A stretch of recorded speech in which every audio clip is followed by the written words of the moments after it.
এখন মনে হইতেছে যে আপনার ঈদ না আসলে ভালো হইতো জীবন। কারণ এখন যে ঈদটা আমরা পালন করতেছি, এখন তো মোটামুটি বড় হয়ে গেছি, চলতেছে 23, 24, 25 বছর। এখন তো সৌদি আরব আসছি, টাকা উপার্জন করতেছি।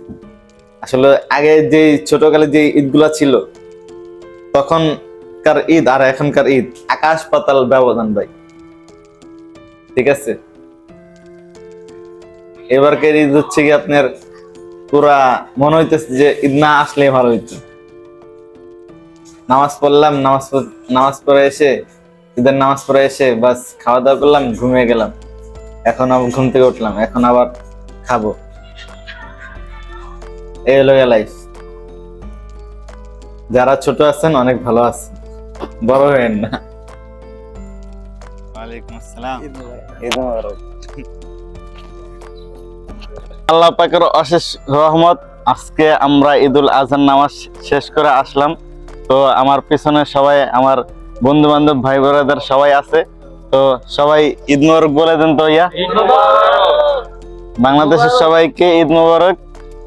আরিফ ভাই, আপনি তো আজকে আসছেন আমাদের এখানে, আজকে হচ্ছে কি আপনার 2 দিন হয়েছে, ঠিক আছে? তো আজকে ঈদুল আজহা চলতেছে, ঈদ মোবারক। আর কি আপনাকে ঈদ মোবারক। এই ঈদটা কি আপনার প্রথম ঈদ সৌদি আরবে? জি, প্রথম ঈদ সৌদি আরবে। জি, এর আগে বাইরে কোনো দিন ঈদ করেন নাই? না, বাইরে কখনো করিনি, এই ফার্স্ট। আপনি যে ফ্যামিলিকে ছেড়ে অথবা পরিবারকে ছেড়ে যে এখন ঈদ করতেছেন, কিরকম লাগতেছে আপনার কাছে? অনেক কষ্ট, অনেক খারাপ লাগতেছে, তবু তো করতে হইব। প্রবাস বুঝেন না, কষ্ট। আসলে আমরা যারাই প্রবাসে আছি তাদের সবাই হালকা টুকটাক মন খারাপ থাকে, কারণ হচ্ছে আজকে ঈদের দিন। আর পরিবারকে ছাড়া ঈদ করাটা খুবই, জানেনই, বুঝিনি তো, এটা বলার আর অবকাশ থাকে না। আসসালামু আলাইকুম guys, welcome to my channel Shamim official 7 সৌদির day by day life blog.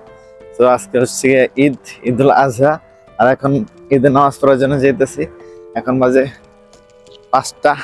তো ঈদের নামাজ থেকে 5টায়, এখন আর 8 মিনিট বাকি আছে। যেতেছি আমরা সবাই মিলে ঈদের নামাজ পড়ার জন্য। মসজিদের জুম্মা নামাজ পড়তে যাই, সেই মসজিদে আপনার ঈদের জামাত হবে। তো বেশি সময় নেই, আছে আর 4-5 মিনিট। আল্লাহু আকবার, আল্লাহু আকবার, লা ইলাহা ইল্লাল্লাহ, আল্লাহু আকবার, আল্লাহু আকবার, লিল্লাহিল হামদ।